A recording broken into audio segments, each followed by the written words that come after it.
L'imitation de Jésus-Christ, livre 4e, chapitre 3. Qu'il est avantageux de communier souvent. Le fidèle. Voici que je viens à vous, Seigneur, pour profiter de votre don et me réjouir en votre banquet sacré, que vous avez préparé, ô mon Dieu, pour le pauvre, dans l'excès de votre miséricorde. Psaume 67, verset 11.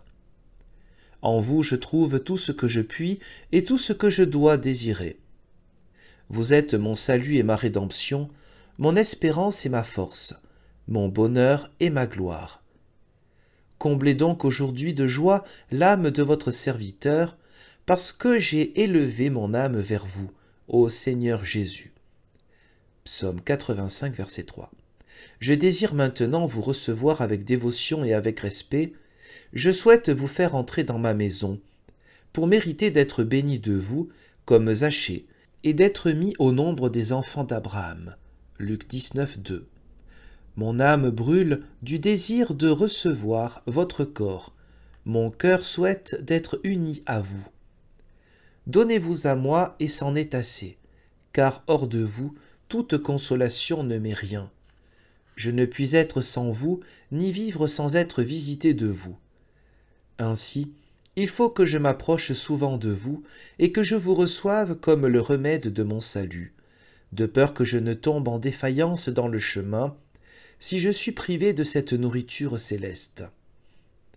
Car c'est ainsi, très miséricordieux Jésus, que, prêchant les peuples et les guérissant de diverses maladies, vous avez dit autrefois, « Je ne veux pas les renvoyer à jeun chez eux, de peur que les forces ne leur manquent en chemin. » Matthieu 15, 32. Usez-en donc de même envers moi, vous qui, pour la consolation des fidèles, avez consenti à demeurer dans ce sacrement.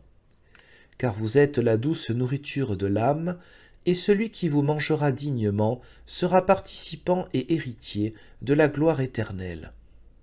Pour moi, qui suis si sujet à faillir et à pécher, qui tombe sitôt dans la nonchalance et dans l'abattement, il est nécessaire que je me renouvelle, et que je me purifie, et que je m'enflamme par des prières, des confessions et des communions fréquentes, de peur que, m'en abstenant trop longtemps, je ne m'écarte de mes saintes résolutions. Car les sens de l'homme sont enclins au mal dès sa jeunesse. Genèse 8, 21. Et s'il n'est secouru de votre remède céleste, il tombe tout d'un coup dans les plus grands maux. C'est donc la Sainte Communion qui retire du mal et qui affermit dans le bien. Car si, maintenant que je célèbre ou que je communie, je me laisse aller si souvent à la négligence et à la tiédeur, que serait-ce si je ne prenais point ce remède, et si je ne cherchais pas un si grand secours?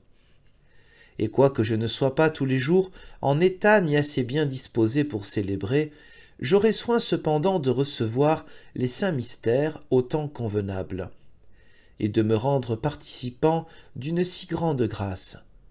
Car la principale et la seule consolation de l'âme fidèle, tant que son corps mortel la retient éloignée de vous, 2 Corinthiens 5, 6, c'est de se souvenir souvent de Dieu, et de recevoir son bien-aimé avec dévotion.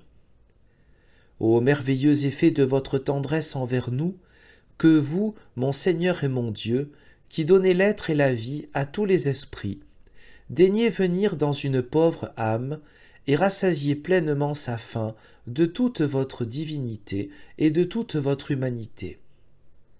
Ô heureux le cœur, ô heureuse l'âme qui mérite de recevoir dévotement son Seigneur et son Dieu, et d'être remplie d'une joie spirituelle en vous recevant.